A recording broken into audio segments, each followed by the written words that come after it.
কিন্তু এবারে যদি সুযোগ দিলে তো আওয়ামী লীগ নির্বাচন করবে। প্রশ্নে আসা নির্বাচন গণঅভ্যুত্থান আর ওই কুয়ের শিকার হয়ে আওয়ামী লীগের ফিরে আসা তো এক জিনিস না। তাকে পদচ্যুত করা হয়েছে, তো পদচ্যুত করে যে পালায়া চলে গেছে তাকে আবার ক্ষমতায় আনা অথবা নির্বাচন করা, ক্ষমতা রাজনীতি করতে দেওয়ার আলোচনাটা কখন আসবে? যখন তার 17-18 বছরের কুকর্মের, খতিয়ানের, আমলনামার, গণহত্যার, নির্বাচন ধ্বংস করার, অর্থনীতি ধ্বংস করবার বিচার আচার হবে। এই নেগোসিয়েশন তাকে করতে হবে। যেই দলের একটা নেতাকর্মী এখন পর্যন্ত জাতির কাছে ক্ষমা চায় নাই, তারা শুধু ক্ষমা চাই না, বরং তারা এখনো পর্যন্ত মিছিল মিটিং করে হাসিনার কর্মকাণ্ডের প্রশংসা করে যাচ্ছে। তারা কেউ এটার বিপক্ষে কথা বলছে না। অতএব সেরকম একটা দলকে নেগোসিয়েশনের সুযোগ, রিকনসিলিয়েশনের সুযোগ আপনি কোথায় দেবেন? হ্যাঁ, পার্থক্য কোথায়? যারা ফৌজদারি অপরাধ করেছেন তাকে ফৌজদারি বিচার করবেন, রাজনীতি অন্য জিনিস। আওয়ামী লীগ দল আকারে রাজনীতি করতে পারবে না, কিন্তু ব্যক্তি যারা কোনো ফৌজদারি অপরাধ করেন নাই, যারা অন্যায় করেন নাই, তাদেরকে মিথ্যা মামলা দিয়ে হেনস্থা করা, চাঁদাবাজি করা, তারপরে তাদের ব্যবসা বাণিজ্য দখল করা, সেইটা হচ্ছে আইনের শাসনের লঙ্ঘন। ওই সীমাটা আমাদেরকে মেনে চলতে হবে। সেক্ষেত্রে আমি মাসুদ কামাল, যদি শেখ হাসিনা ফেরে, বা আপনারা বলছেন হয়তো ফিরতে পারে, যদি ফিরে আসলে কাদের বেশি ক্ষতি, মানে কারা বেশি বিপদে পড়বে বলে মনে হয়? দেখেন, সে নিজেও বেশি বিপদে পড়তে পারে, হতে পারে অনেক কিছু আমি বলতে পারবো না। বাট একটা জিনিস হলো, আমি কিন্তু কতগুলি সম্ভাবনার কথা বলছি। যে ধরেন হাইপোথেটিক্যালি, ধরেন উনি ফিরল, হয়তো সকল সম্ভাবনাকে আমি বাদ দিলাম, সব কিছুকে বাদ দিয়ে বললাম যে উনি প্লেনে করে কীভাবে প্লেনে ফিরল, এয়ারপোর্টে উনি যেদিন আসবেন সবাই জানলো, তাহলে কি হবে? তাহলে ওনার তো অনেক কর্মী সমর্থক আছে, আওয়ামী লীগের লোকজন তো আছে বাংলাদেশে। আওয়ামী লীগকে আপনি রাজনীতি করতে দেন বা না দেন, দিতে চান বা না চান, এর উপর তো নির্ভর করবেন এই লোকগুলো বাংলাদেশে আছে। এদেরকে আপনি বঙ্গোপসাগরে নিয়ে ফেলে দিতে পারবেন না, এরা কর্পূরের মতো উবেও যাবে না। তো তারা যদি ওখানে যায়, গেলে কি হবে? গেলে একটা ম্যাসাকার অবস্থা হয়ে যাবে। যে মনে করেন এখন ওনাদের যদি আপনি যেতে না, যেমন ধরেন 23 তারিখে ওনাদের প্রতিষ্ঠা বার্ষিকী, কই অনলাইনে কে কে কী বলছিল প্রতিষ্ঠা বার্ষিকী পালন করো, কী পালন করবো তাও বলে নেই কিছু। তাতেই দেখেন গভর্নমেন্ট 6 জেলায় আর্মি নামাই দিছে, বিজেপিও নামাইছে। এখন তার মানে কী হয়েছে? পুলিশের উপর গভর্নমেন্ট নির্ভর করতে পারে নাই। তো এটা তো আমি মনে করি যে এক ধরনের ভীতি, এবং এই ভীতিটা একদম অমূলক ভীতি, সেটা আমি হয়তো ভাবতে পারি, কিন্তু গভর্নমেন্ট তো ভাবে নাই। গভর্নমেন্ট তো নামাইছে, এখন নামে গভর্নমেন্ট কিন্তু তার শক্তিমত, তার পরিচয় দিচ্ছে, তারা এতটুকু ভয় পাইছে। এখন যদি শেখ হাসিনা চলে আসে, তাহলে গভর্নমেন্ট কী করবে? গভর্নমেন্ট বলতে ঠিক আছে, ওখানে কেউ যাইতে পারবে না, ওখানে 144 অথবা আপনি কারফিউ দিয়ে দিলেন, ধরলাম, সবই ধরলাম, যে তারপর সে আসলো। এখন বলবেন যে না, তাহলে এত সে বোকা হবে না, আসবে না। শেখ হাসিনা আপনি হাজার সমালোচনা করেন ভাই, কোনো সমস্যা নাই, কিন্তু সে যে একজন সাহসী মহিলা, এটা কিন্তু আপনি অস্বীকার করতে পারবেন না। তার কিন্তু ভাই সাহস আছে। 1/11 সময় দেখছি আমরা, আমেরিকা চলে গেছে, আমেরিকা থেকে তারা সবাই বলছে আপনি যায়েন না, সে কিন্তু দেশে চলে আসছে।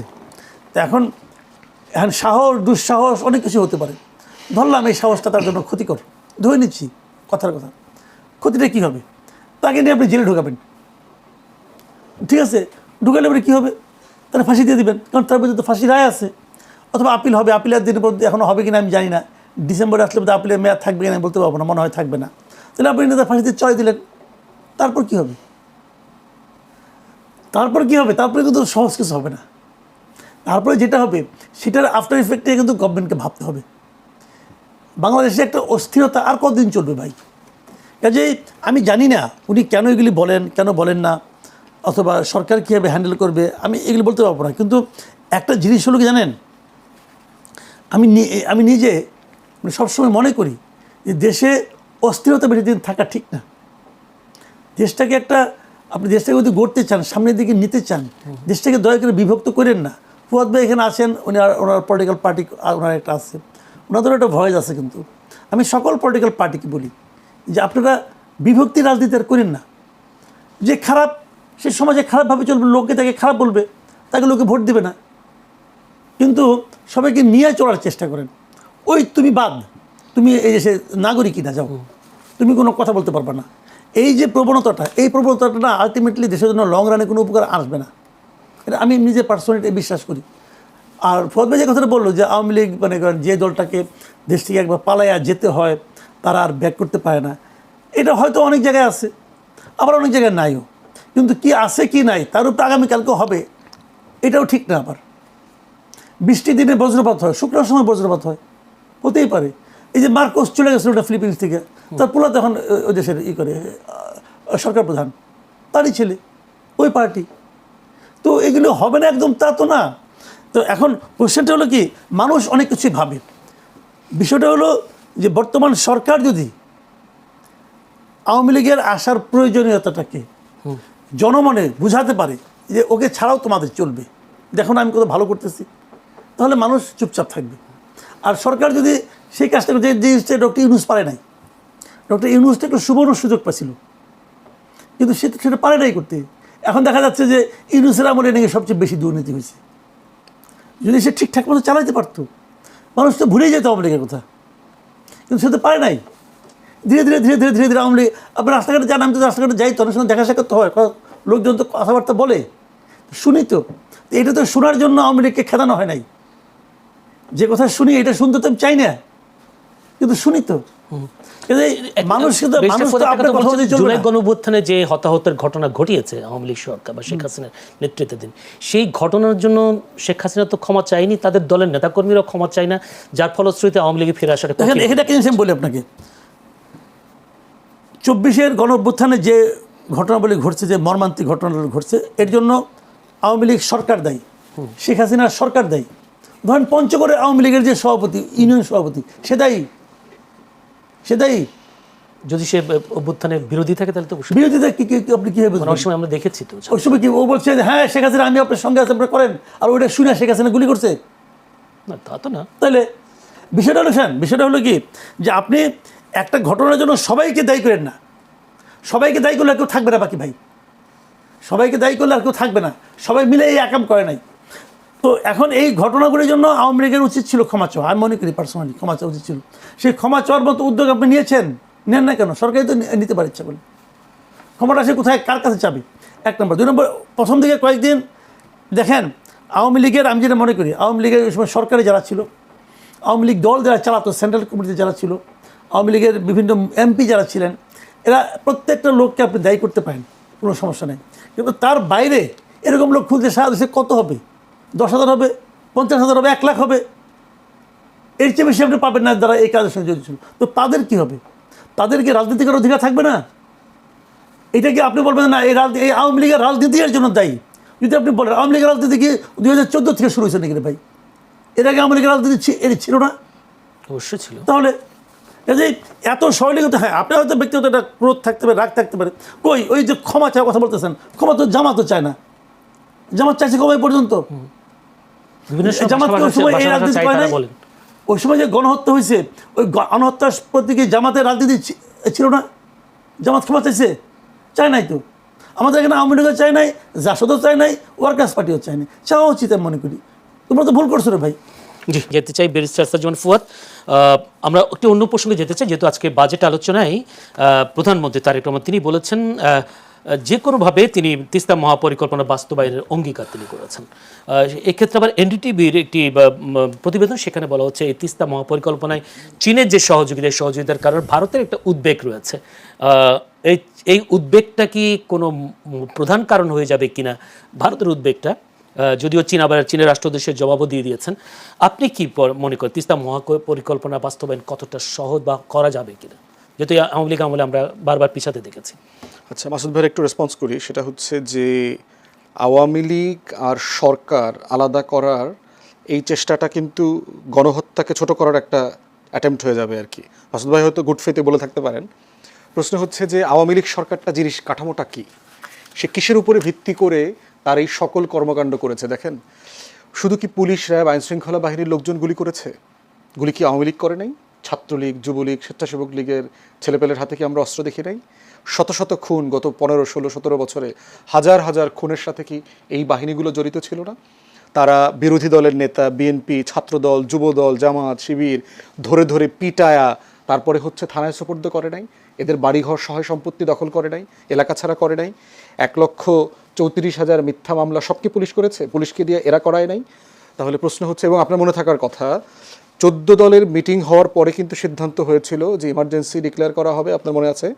এবং সেখান থেকে সিদ্ধান্ত হয়েছে যে মিলিটারি ডিপ্লয় করা হবে, shoot on sight policy enforce করা হয়েছে।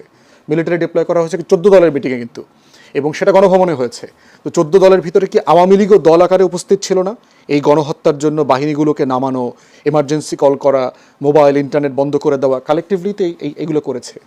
তারপরে হচ্ছে কাঠামোগতভাবে দেখেন, এই যে স্থানীয় পর্যায়ে যত নির্বাচিত লোক ছিল সকল, নির্বাচন ছাড়া যারা এই পদগুলো দখল করেছিল, এরা আওয়ামী লীগের বিভিন্ন পর্যায়ের নেতা না? ওয়ার্ডে, ইউনিয়নে, মহানগরীতে, বিভিন্ন কমিটিতে এরাই তো এই কাজগুলো করেছে। এরাই তো লুটপাট কি শুধু আওয়ামী লীগের প্রেসিডিয়াম সদস্যরা পালাইছে, এমপিরা পালাইছে? গ্রাম পর্যায়ে, ইউনিয়ন পর্যায়ে লোকজন পালায় নাই? আমাদের অধিকাংশ গ্রামে গঞ্জে আওয়ামী লীগের নেতাকর্মীরা তো পলাতক, যারা বিএনপির সাথে লিয়াজো করে টাকা পয়সা দিয়ে ম্যানেজ করে থাকতে পারতে থাকতেছে, বাইরে পাঠাইছে। প্রশ্ন হচ্ছে আপনি কাকে কতটুকু শাস্তি দেবেন, তার অপরাধ কতটুকু? ধরেন ওই জেলার ইউনিয়নের যে আওয়ামী লীগের সভাপতি যার কথা বলছেন মাসুদ ভাই, যে তার অপরাধ হাসিনার অপরাধের সমান না। হাসিনার যদি মৃত্যুদণ্ড হয় এই হাজার হাজার খুনের জন্য, তার এইরকম একটা ফ্যাসিস্ট কাঠামো টিকিয়ে রাখার জন্য, এরকম একটা জঙ্গি গোষ্ঠীকে 17 বছর টিকিয়ে রাখার জন্য তার হয়তো 6 মাস হতে পারে, 9 মাস হতে পারে, অথবা কোনো কিছু হতে পারে না। সে হয়তো একটা কমিশনের কাছে গিয়ে দুঃখ প্রকাশ করবে যে আমি এই ফ্যাসিবাদী কাঠামোর সাথে জড়িত ছিলাম, এটাই আমার ভুল। তাহলে আপনি কি করবেন? আমি ইতিমধ্যে আপনার অনেক প্রসেস হতে পারে, তওবা কমিশন হতে পারে।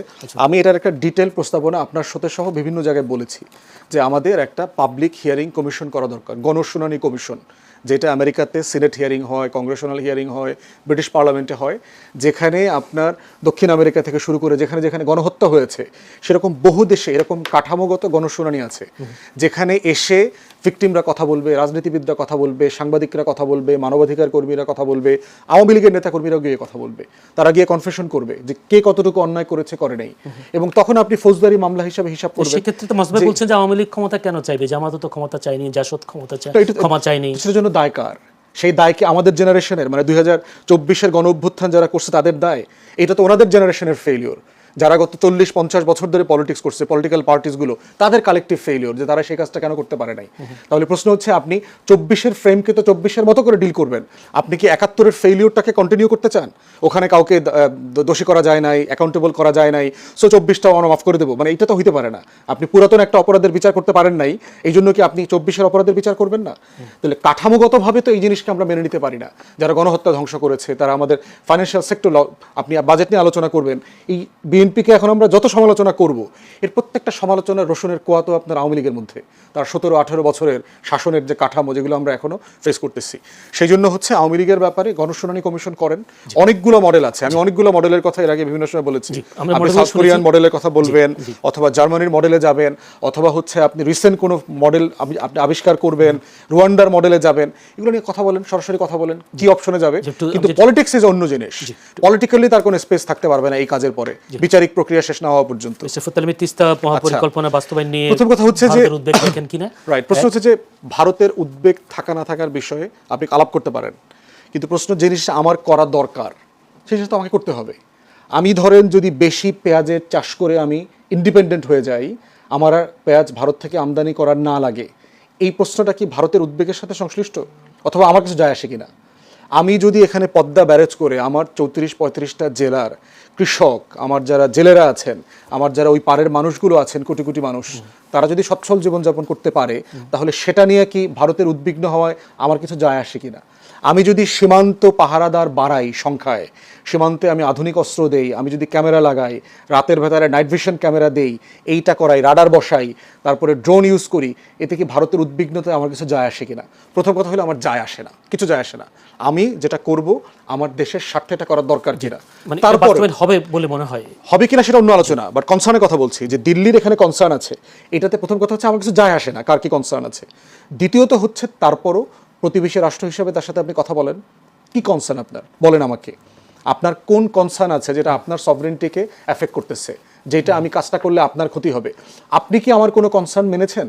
আপনি যে সেই 74-75 সাল থেকে ফারাক্কা ব্যারেজ চালু করে রাখছেন, আপনি যে 54টা অভিন্ন নদীতে বাদ দিয়ে রাখছেন, আপনি কি কোনোদিন আমার কনসার্ন বোঝার চেষ্টা করেছেন? আমার দেশের 1/3 যে মরুভূমি হয়ে গেছে, $60 বিলিয়ন উপরে ক্ষতি হয়েছে আমার কৃষকের, জেলেদের গত 50 বছরে, সেই কনসার্ন কি আপনি রাখছেন? আপনি যে প্রতি মাসে আমার 30, 40, 50 জন করে সীমান্তে মারছেন, আমার উদ্বিগ্নতা কি আপনি মাথায় রাখছেন? আপনি যে গণতান্ত্রিক প্রক্রিয়াতে ইন্টারফেয়ার করতেছেন, আমার দেশকে স্টেবল থাকতে দিচ্ছেন না, এই যে সনাতনীদেরকে খেপাচ্ছেন, উস্কাচ্ছেন, হিন্দুদেরকে দিয়ে পলিটিক্স করাচ্ছেন, আপনি যে আওয়ামী লীগকে, হাসিনাকে কয়দিন পর পরে ফেরানোর চেষ্টা করেন, এটা নিয়ে আমরা উদ্বিগ্ন না? আপনি আমার দেশে যার বিরুদ্ধে মৃত্যুদণ্ড হয়েছে, ফাঁসির আসামি, গণহত্যার আসামি, তাকে আপনারা সব দল মিলে আশ্রয় দিয়েছেন, দিল্লিতে থাকতে দিচ্ছেন, হাজার হাজার আওয়ামী লীগের নেতাকর্মীদেরকে ওই পারে রেখেছেন যারা এখানে অস্থিতিশীলতা তৈরি করছে, একটা বক্তব্য দিয়ে দিচ্ছেন, আবার 2-4-5 হাজার আওয়ামী লীগের লোকজন গ্রেফতার হইতেছে, মাইর খাচ্ছে, এগুলো আমাদের উদ্বিগ্ন হওয়ার বিষয় না? তাহলে প্রশ্ন হচ্ছে, আপনার উদ্বিগ্নতাকে আমি কখন সম্মান করব? যখন আপনি আমার কনসার্নকে সম্মান করবেন। সেক্ষেত্রে এটা উদ্বেগ, ভারতের উদ্বেগের বিষয়টা আমাদের মাথায় নেওয়ার দরকার নেই। বাংলাদেশ আমরা বলবো, মানে কথা বলতে শুনতে তো সমস্যা নেই। বাংলাদেশ সরকার যেতে চাই। মাসুদ কামাল, আপনার কি মনে হয়, যারা বলছেন এনডিটিভি যে নয়াদিল্লির আশঙ্কা চীনের উপস্থিতি বাড়লে, চীন যেহেতু সহযোগিতা করবে বলেছে, চীনের উপস্থিতি বাড়লে ভারতের নিরাপত্তা উত্তর পূর্বাঞ্চলের সঙ্গে মূল ভূখণ্ডের সংযোগকারী একটি এই গুরুত্বপূর্ণ করিডোরের কৌশলগত নিরাপত্তা ঝুঁকির মুখে পড়তে পারে, চিকেন নেকের কথা বলছে শিলিগুড়ি। তো আপনি কি মনে করেন, আসলে ভারত এটা করতে দেবে? দীর্ঘদিন বাধাও দিয়েছিল, আমরা যতটুকু জানি। বাধাটা কীভাবে দেবে? ভারত কি আমার ভূখণ্ডে আসবে? আমি একটা সহজ কথা ভাই, আমি একটা প্রকল্প করব, কোথায় করব? আমার ভূখণ্ডে করব। কেন প্রকল্পটা করার দরকারটা কি আমাদের? কারণ আমার এখানে পানি পাচ্ছি না। পানি পাচ্ছি না কার জন্য? ভারতের কারণে। ভারত আমাকে পানি দিচ্ছে না, সেটা আপনি খুব ঠান্ডা মাথায় দেখেন, যে তার কারণে আমি পানি পাচ্ছি না। তো আমি ওনাকে ডিস্টার্ব না করে, ভারতকে ডিস্টার্ব না করে, আমি আমার পানির জন্য আলাদা একটা ব্যবস্থা করতেছি। কারণ এই ব্যবস্থাটা আমি করতে পারছি না, আমি আরেকজন লোককে দাওয়াত করে দেবে, তুমি কাজটা আমার করে দাও। এখন ভারত বলবে না, তুমি ওরা আসতে দেবো না। কেন আসতে দেবেন না ভাই আপনি? ও তো আপনার জায়গায় আসবে না, ও তো আমার জায়গায় আসবে। কারণ আমার জায়গায় আমি কি আমার সমস্যা মেটানোর জন্য যেটাকে আমি ভালো মনে করি সেটাকে আমি করতে পারবো না? আমি পারবো না। কেন? আপনি যদি মনে করেন যে ও আসলে পরে আপনার সমস্যা হতে পারে, আপনি মনে করেছেন, ঠিক আছে, আপনি মনে করতেই পারেন, তাহলে আপনি পানি ছেড়ে দেন, তাহলে আপনি পানি ছেড়ে দিতে পারেন, তাহলে তো আমার এই কামটা করতেই হয় না। কথাটা সিম্পল। আপনাকে উদ্বেগ থেকে